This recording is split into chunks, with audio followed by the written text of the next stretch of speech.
രാജസ്ഥാനിൽ ബി.ജെ.പി മന്ത്രിസഭ അല്പസമയത്തിനകം സത്യപ്രതിജ്ഞ ചെയ്യും. മുഖ്യമന്ത്രിയായി ഭജൻലാൽ ശർമ്മയൊപ്പം തന്നെ രണ്ട് ഉപമുഖ്യമന്ത്രിമാരുമാണ് സത്യപ്രതിജ്ഞ ചെയ്യാനിരിക്കുന്നത്. വിവരങ്ങൾ നൽകാൻ ഗൗതമുണ്ട്. ഗൗതം, ചടങ്ങുകൾ ആരംഭിക്കുന്നതുമായി ബന്ധപ്പെട്ട് ലഭിക്കുന്ന വിവരങ്ങൾ എന്തൊക്കെയാണ്? ഏതൊക്കെ വിശിഷ്ടാതിഥികൾ പങ്കെടുക്കുന്നു? ഒപ്പം തന്നെ 10,000-കണക്കിന് പ്രവർത്തകരും ഈ സന്തോഷ മുഹൂർത്തത്തിൽ പങ്കുചേരാൻ എത്തിച്ചേർന്നിട്ടുണ്ടെന്ന് മനസ്സിലാകുന്നു. വിവരങ്ങൾ എന്തൊക്കെയാണ് ഏറ്റവും പുതുതായി?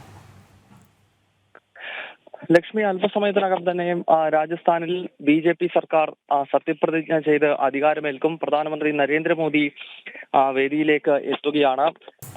നമുക്ക് ജയ്പൂരിൽ നിന്നുള്ള ദൃശ്യങ്ങൾ കാണാം. 10,000-കണക്കിന് ബി.ജെ.പി പ്രവർത്തകരാണ് ഈ ചടങ്ങിൽ പങ്കെടുക്കുന്നതിനായി രാജസ്ഥാന്റെ തലസ്ഥാനമായ ജയ്പൂരിലേക്ക് എത്തിയിരിക്കുന്നത്.